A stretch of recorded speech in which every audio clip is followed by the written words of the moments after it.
Quer entender mais sobre o Oriente Médio? O My News fez uma série de especiais para membros do canal. Arábia Saudita, Irã, Líbano, Turquia, Israel e Palestina sem complicação. Seja membro do My News. Como se o dia do presidente Bolsonaro não pudesse ficar pior, agora no final da tarde o Datafolha publicou uma pesquisa que mostra que o ex-presidente Lula ganharia de Jair Bolsonaro de 55% a 32% no segundo turno. Essa é a primeira pesquisa do Instituto desde a anulação das condenações do ex-presidente pelo ministro do STF, o Edson Fachin. Érica, a confirmação do derretimento do Bolsonaro já é fruto da CPI?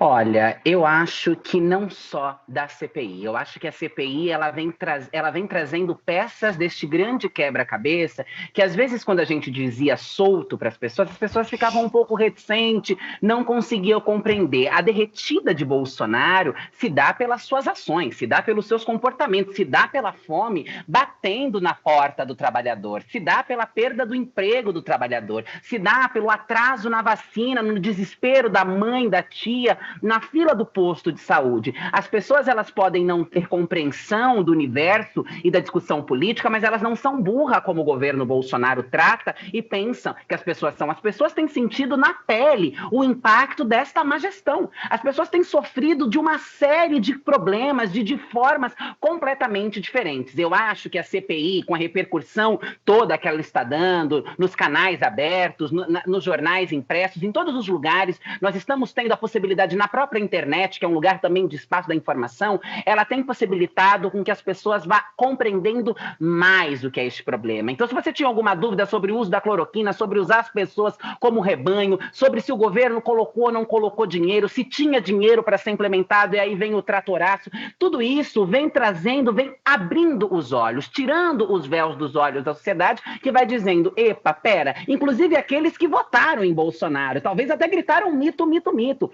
Como o Augusto muito bem colocou, é esses 30% aí, esse númerozinho de pessoas desesperadas que ainda querem fazer a manutenção deste lugar. Mas até pessoas que talvez nas eleições gritaram mito e quiseram pintar a cara de verde e amarelo, dizendo que estava representando o Brasil, deram um passo para trás e disseram, não é bem assim. Não é isto que nós esperávamos, não é isto que nós queríamos e não é esta gestão e esse tipo de política que nós queremos para o nosso país. E às vezes sem nem ter uma compreensão de um debate político, de uma ciência política, mas simplesmente por sentir na pele marcas profundas do que é a gestão de Jair Bolsonaro.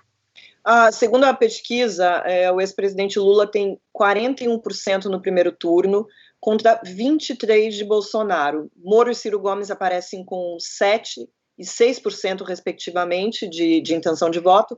Mário, eu queria te perguntar, você acha que é possível Bolsonaro ficar fora do segundo turno? A gente até falou um pouco disso em outros programas, mas com essa pesquisa de hoje, o sinal vermelho para o Bolsonaro acendeu de vez, né?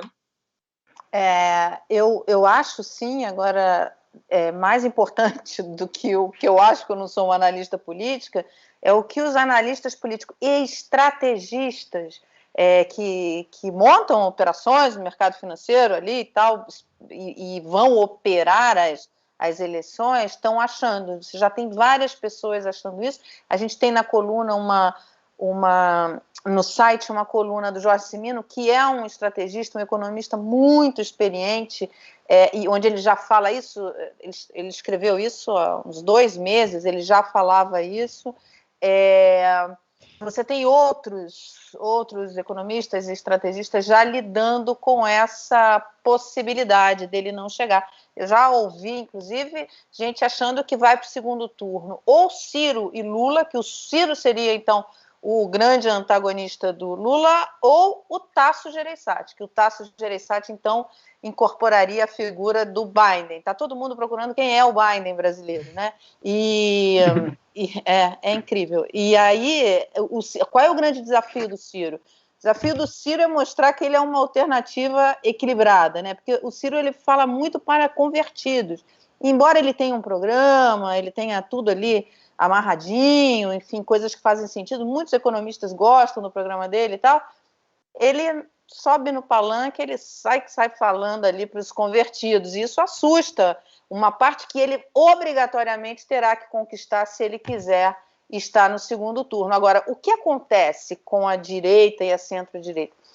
A centro-direita pensante, ou mesmo a não pensante, enfim, fica claro para eles que não há gestão, que não há inteligência na gestão do governo Bolsonaro. E isso afeta a todos, a esquerda, a direita. Pequenos empresários, médios empresários sofrem barbaramente com a má gestão do governo. Então, assim, o desafio do Ciro Gomes é conquistar essa turma, né? Conseguir se mostrar equilibrado. Isso vai depender muito do acordo que ele vai construir, principalmente para vice, e o acordo com os outros partidos, enfim, para a eleição dele. Agora, que existe claramente uma vontade ali de ter alguém que seja minimamente confiável na gestão para essa chamada terceira via, para esse Biden, isso está claro. Assim, você tem várias declarações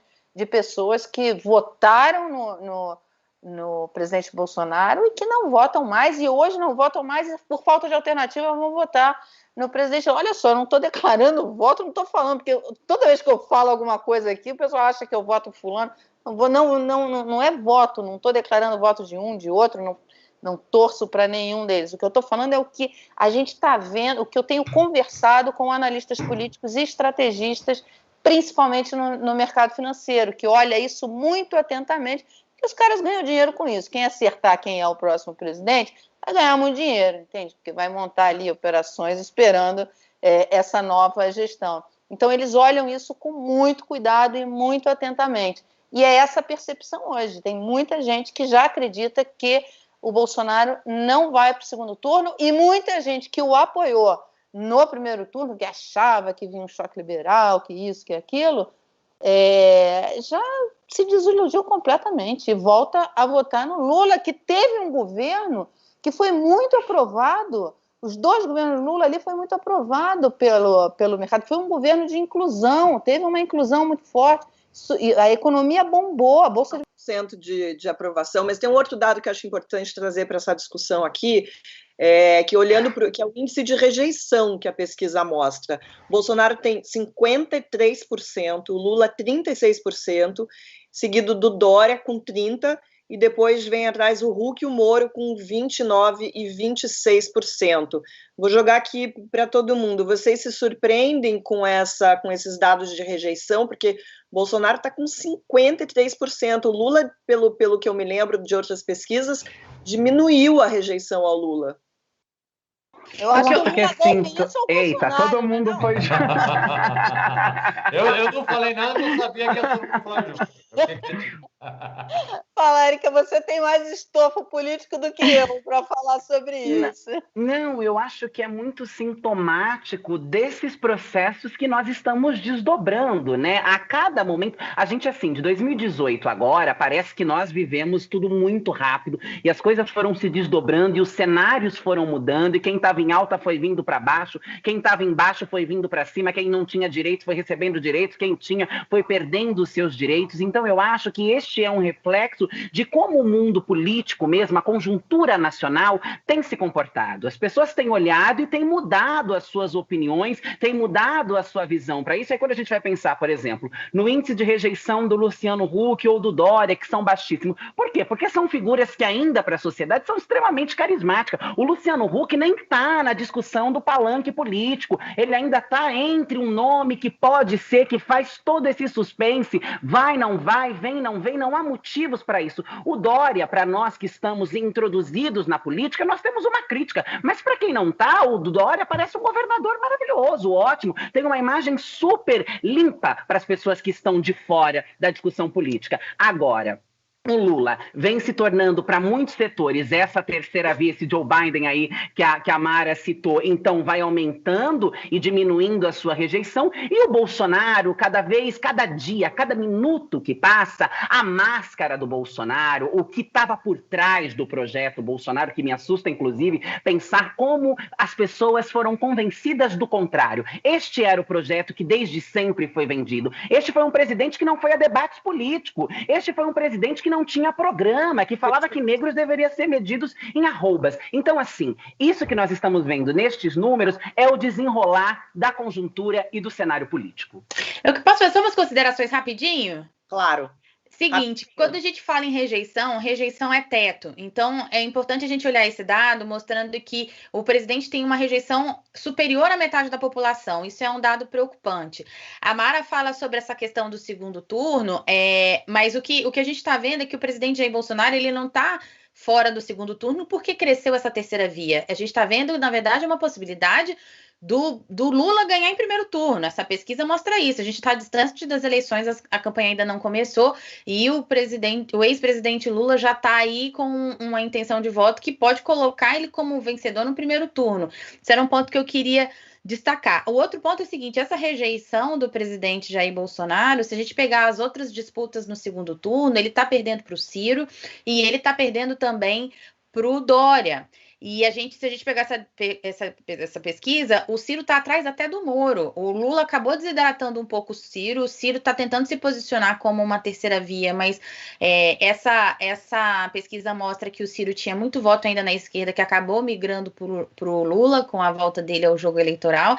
Mas ainda assim ele ganha do Bolsonaro no segundo turno, ele e o Dória. E eu separei um outro dado aqui da pesquisa que eu acho legal a gente destacar, que é o seguinte, a Mara falou de empresários, 26% dos empresários, segundo o Datafolha, apoiam o ex-presidente Lula. Embora o do Bolsonaro, eu não anotei o número aqui, mas eu acho que eram 39%. Ainda segue sendo maior com relação ao presidente, mas já tem 26% dos empresários apoiando o ex-presidente Lula. E tem um outro dado importante que é o seguinte, 35% dos evangélicos apoiando o ex-presidente Lula. Também é um dado importante, mostrando que o Lula está conseguindo, inclusive, furar esse voto e que é considerado muito fiel ao presidente Jair Bolsonaro.